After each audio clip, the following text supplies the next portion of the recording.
Does anyone here have any problems? Anyone got any problems? No problems, you're okay. Fortunately, I don't have any problems, so I can really help you all out with all your problems you've got. Quite the opposite. Sometimes we have small problems, don't we? Is this a problem for you? Done with that work, that little click? Anyone find the end of the sellotape? There must be some kind of, we can put a man on the moon. We must be able to find the end of the sellotape. Or a problem you think, what do I have for breakfast? What do I have for breakfast this morning? Or where did I put my car keys? Do you know car keys have legs? That is true. You put them down, they scuttle under the sofa. Sometimes our problems are bigger than that. Have you seen this problem here? Look, somebody driving their truck. Look, on the road to success, there are no shortcuts. There is a big problem here. The person driving this truck has realised this isn't a shortcut. And that's quite a big problem. If you're into things, type into Google a big excavator accidents, and you find these enormous things that are kind of upside down in a huge hole somewhere. They are a big problem.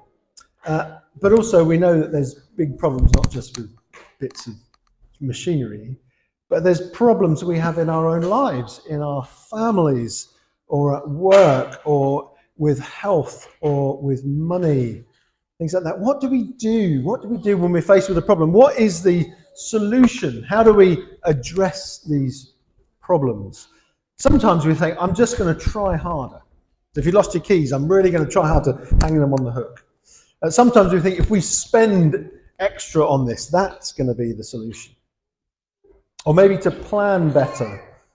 And some people's a solution to the problem is to worry more. Do you know that? You think, if I just worried a bit more, that would really help.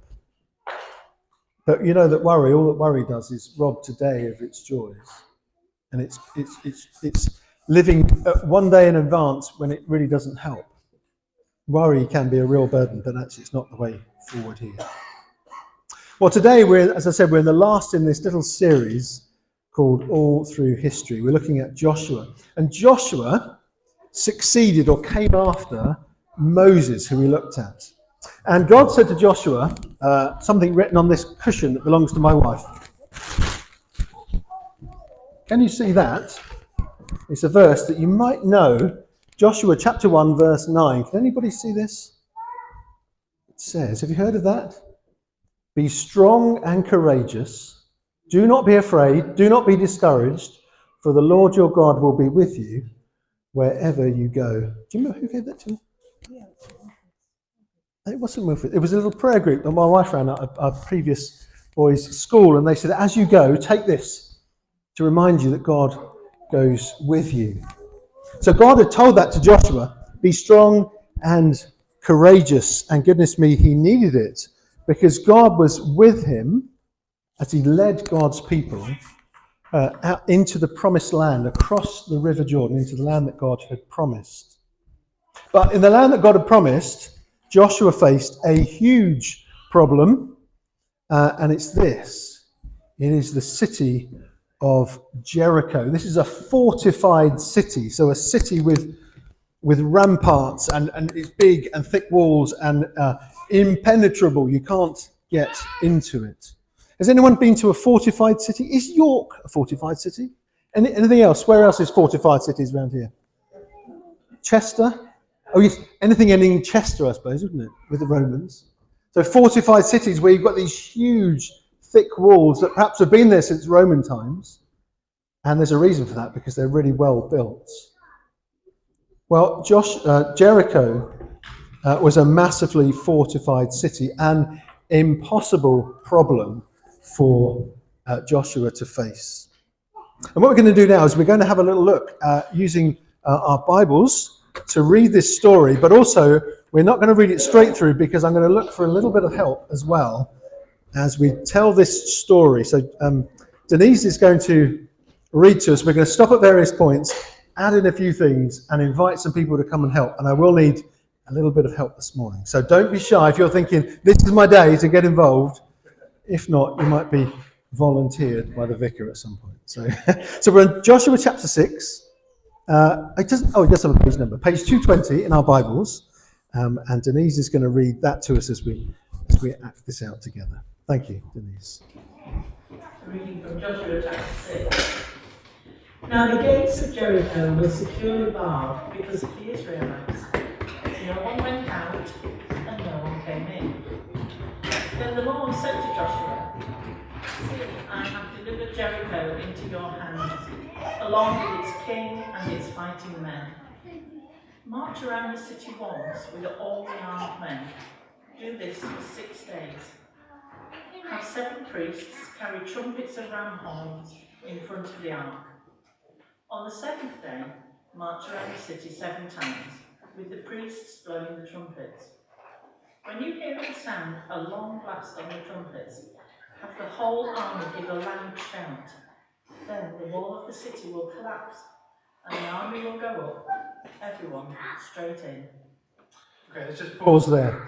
Does that sound like a good plan? A lot of marching and to blowing the trumpets. If I was faced with a big wall, I'd want a big drill. Let's have a look. I'd want a drill at least this big. Okay, this is my favourite drill because it's big. Okay, that's what I'd want. It's a breaker thing, so I could try it on here actually. No, as the roof came tumbling down. I'd want a big drill, something that's going to make a bit of difference. I don't just want to shout at this thing or blow a trumpet. But actually that's not, he didn't have a big drill. I'll put my big drill away. Right, let's see. The story continues and then we're going to get some people involved. So Joshua, son of Nun, called the priests and said to them, "Take up the ark of the covenant of the Lord, and have 7 priests carry trumpets in front of it."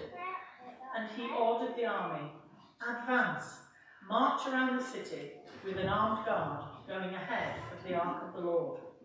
Okay, so at this point we do need to get some people involved. I think 7 priests is going to be a bit much, but the bare minimum we need is 3, and the outfit you've got to wear is a letter P stuck to you, so you won't have to feel. So could I have? Do you think I could have some people that would be willing to march around? George, you're going to come and be a priest. Come on, come over here. Look, the big stick. I'm going to put that on there. Okay. So I'm really looking for. We're going to need some a couple of sword bearers as well. So, girls, do you want to get involved? Would you like to get involved? Right. We've got another priest here. Okay. We've got our 3. Right, and we do need. There we are. That's for you. And we need, let me check, we need, yes, that's right, here we are. Now you have to go with it here. The props department had a busy week. We need 2 armour bearers, one at the front and one at the back.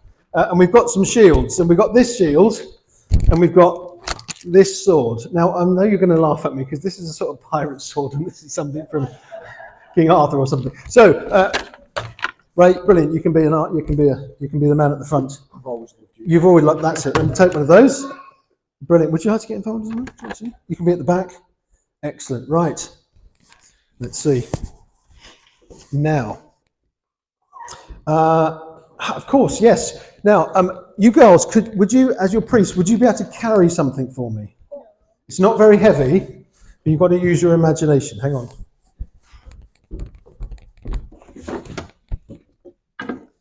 I brought with me the Ark of the Covenant this morning. Okay, so if you could could you take it at the front if you're going to face forward? So face the other way. That's it, and hold on to that there. That's it. And then Olivia, can you come in this side? That's it. So you'll both be walking the same way and holding on. No, turn this way. That's it. Right. No. So you're going to walk forwards that way, okay? So we need an armour bearer at the front and one at the back. And what does the other priest do? Let's have a quick check. Let's see. We've just got to check we've got all the right things. Now, what you need, can you have a service sheet or take one of these? Can I borrow one of these sheets here? I'll take that one. Could you, George, turn that into a trumpet? Like that. Hold that. Okay, and I'm going to help you in the trumpet department because I did have a word with the guy at the British Legion who's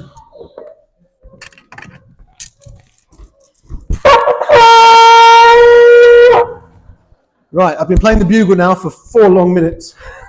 So this is going to help us as you march round. And in a minute, I think we've got everything set up. Oh no, we need one more thing. You need your camp. So we need a tent. Okay, the tent is going to be at the back over there. I'll quickly put the tent up. Right, there we are. There'll be fewer props next week. What's that? Oh yes, we need to, thank you. We need to move that.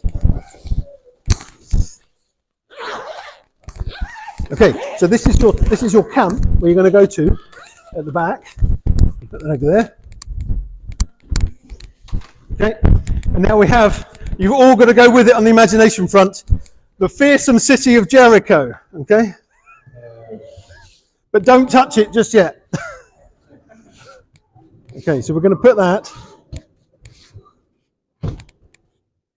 about there. Okay. What could possibly go wrong? We're giving the children things, they're now armed and ready to go. So I think we're there. So just listen out for the instructions, folks. Okay, Denise, do you want to carry on? When Joshua had spoken to the people, the 7 priests carrying the 7 trumpets before the Lord went forward, blowing their trumpets, and the ark of the Lord's covenant followed them. The armed guard marched ahead of the priests who blew the trumpets, and the rear guard followed the ark. All this time the trumpets were sounding. Right, okay, we're going to give it a try on the trumpet. So I'm going to go. Does anybody actually play the bugle? Okay, and then, so we're going to march in a second. Carry on, Denise. But Joshua had commanded the army, do not give a war cry, do not raise your voices, do not say a word until the day I tell you to shout, then shout. So he had the ark of the Lord carried around the city, circling it once. Then the army returned to camp and spent the night there. Okay, right, what you're going to do is you're going to follow Ray. If you kind of come in behind Ray, and you're going to go round this very carefully once, and then you're going to go to the camp at the back. You ready? So one loop round here and then to the back, and I'm going to help you with the trumpet. You ready? And go.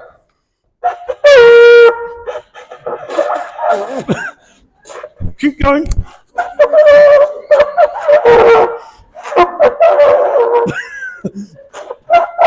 How do you play this thing?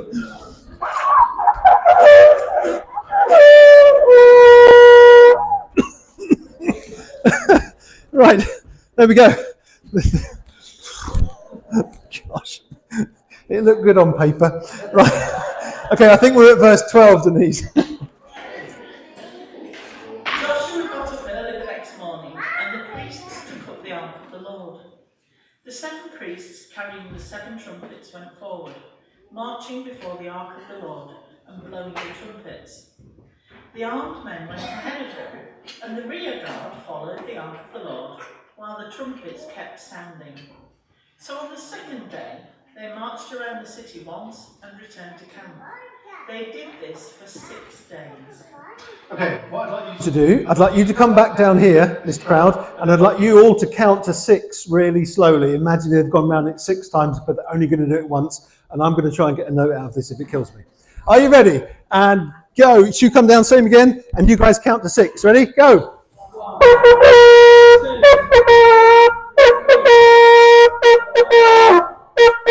Back to the camp. 6.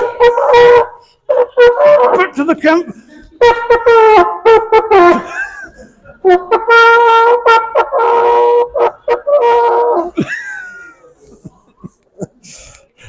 We're nearly there. We're nearly there. Okay, to these. On the 7th day, they got up at daybreak and marched around the city 7 times in the same manner, except that on that day they circled the city 7 times. Right. Okay, at this point we're going to need all of you to get involved with trumpets. So can you turn your service sheet into a trumpet? I've given you the note. And these guys are going to wander around. When I say go, you've all got to just, however you can turn it into a trumpet.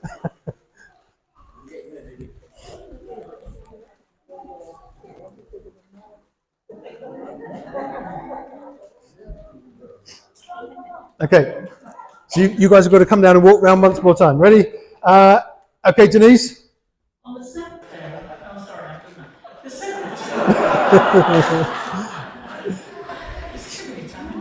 seventh time around, when the priest sounded the trumpet blast, Joshua commanded the army, "Shout, for the Lord has given you the city." Okay, everyone come down and blow your trumpets, go!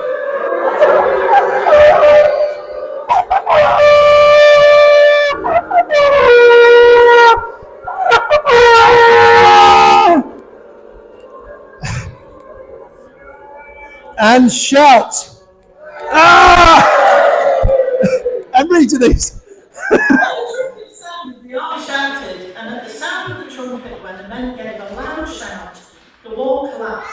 So everyone charged straight in, and they took the city. And they all shouted. Ah!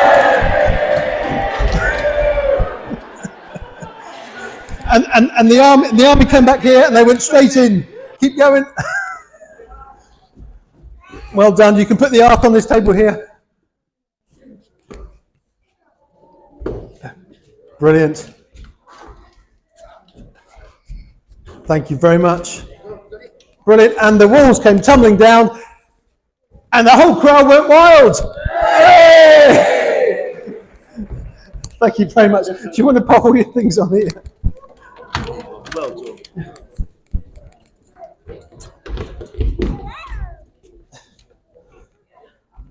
Well, thank you. You can hold on to that. It's a freebie for you there. Folks, you are both imaginative and patient. It didn't really look like a scary fortified city, but it was the best we could do. And we've had to move all the communion stuff away because I didn't want someone to clap it with a sword or knock it over. Order will be restored soon. But we see this amazing account as Joshua faced this impossible problem with zero options, didn't he? He said, what can I do? God says, you're going to do this. And he has zero options. But just to pick out a couple of things that we read there from that amazing account. Do you see in verse 2, if you look in your Bibles, verse 2, let's have a look, we've got something on the screen. It's in the past tense. Did you see that? The Lord said to Joshua, see, which means listen up, Joshua, I have delivered Jericho into your hands. So it's in the past tense. Do we know how the past tense works? Past tense happened in the past. But he says to him, it hadn't yet happened, but it was so sure that God would do that. He said it in the past tense. God's done deal. And do you see in verse 10 that the people were on mute? It says here, people were on mute. Joshua had commanded the army, don't give a war cry, don't raise your voices, don't say a word until the day I tell you to shout, then shout. It was almost like God was turning down the volume on the people to say, listen up to me. 3 times it says, don't speak, don't speak, don't speak. We see that God's voice, God's action is seen and heard, as it were. And then lots of times we see, I counted probably 10 times that the ark is mentioned. Now here we really did struggle with an ark. But an ark looks something like this. You know what the Ark of the Covenant looks like? It's basically a gold box with these handles, not broom handles, in a wooden box. And then there's these winged creatures on the top, the cherubim. And inside the box, anyone know what's inside this box? Yes. Not quite sure. Have a think. Anybody else know what's inside the box, inside the Ark of the Covenant? 10 Commandments, that's right. There's 10 Commandments, there's Aaron's staff, there's a few other bits of some bread as well. But the key in there is God's word, the 10 Commandments. And this box, this amazing ark, don't think Noah's Ark, it's this thing that they were looking for in the Raiders of the Lost Ark, by the way. Okay? In there is the symbolic presence of God and his word, him doing what he says is right. And then you see time and time again, it says, take the ark, take that in front of it, as if symbolically God leading the way. was chatting with Denise before, and she said, you know that old spiritual song, Joshua fit the battle of Jericho, Jericho, Jericho. He didn't really. God did. He just did what God had said. Because God was leading the way. It seems like very strange tactics, doesn't it? To walk round, to blow trumpets, to shout when you're told to. It was Joshua was trusting the Lord. And a little phrase here, when things are at zero, trust God, he's the hero. When things are at zero, trust God, he's the hero. God's ways may seem really strange, and they were pretty strange, weren't they? Strange enough to act it out. But as we read, it was strange. But Joshua was called by God to trust him and obey his word, even when it seemed crazy to do so. So why did Joshua trust God? Why should we trust God? Well, because when we think of our problem, sometimes we may think we have zero option. There is zero thing we can do about it. But actually, God steps in at the cross. The cross seemed like a crazy thing. In fact, in Paul's first letter to the Corinthians, chapter 1, he says, the cross is foolishness to those who are perishing, those who don't get it. But to those who are being saved, it's the power of God. And it seemed like a foolish thing to do, but Jesus did that for us.